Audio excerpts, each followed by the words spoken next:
Madam Toastmaster, fellow Toastmasters, good evening. Good evening. How many people in here want to enjoy a healthy life? Raise your hand. How many people want to have a healthy heart? I'm in the right place.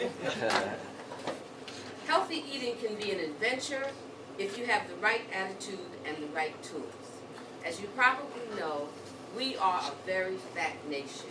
2/3 of our population is either overweight or obese.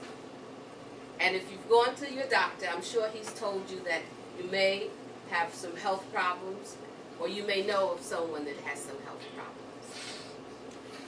When you go to your doctor, make sure that you get your numbers and write it down, not on a piece of paper, but on a pad or in a book. I happen to have a medical book, so whenever I go to the doctor, I write the numbers down.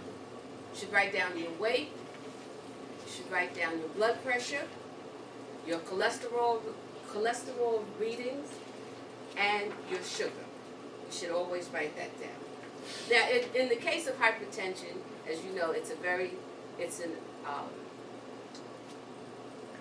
medical situation that is very prevalent with us. And what does the doctor say? Lose weight, exercise, take your medication, and the famous phrase, what? Reduce your daily sodium intake.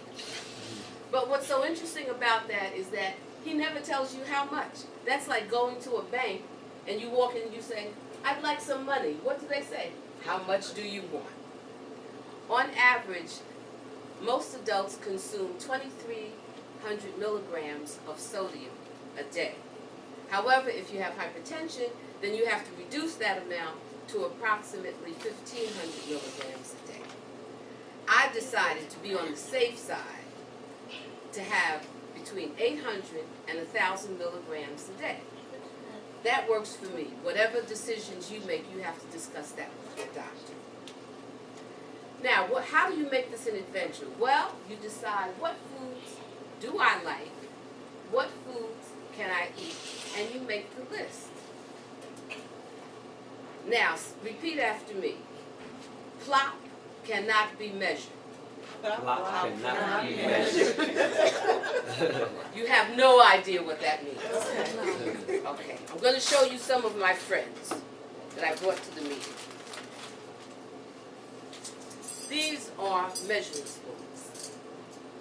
Okay? What I use this for is when I want to have a salad, some salad dressing, I measure out 2 tablespoons because that way I don't have to what? Plop. This contains 2 tablespoons of salad dressing. So if I'm going to a restaurant, I have this in my bag. I know the sodium content, I know the caloric content, and it's exactly what I need. When I have barbecue sauce or chicken wing sauce, I measure it, put it in here, and I'm good to go. This is the magic. This is a mixture of sweet paprika, onion, and garlic. This is what I use as a basic seasoning for me. Then if I want to make chili, I would add a no salt chili sauce, a chili spice, or if I'm going to make, what else? Jerk chicken wings. I love jerk chicken wings. There is a company called Spice Hunter, and they make a blend of spices that have no sodium added. How many people like spaghetti? I love spaghetti. Now spaghetti and spaghetti sauce is not something you would normally associate with someone on a low sodium diet.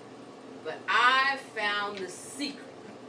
And the secret is having the correct ingredients.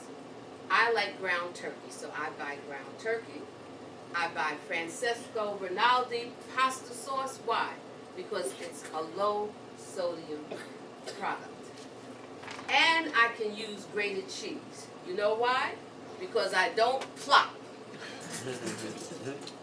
I measure a tablespoon of grated cheese, and when I put it over my spaghetti, I know that I have something that tastes good and that's something that is also good for me.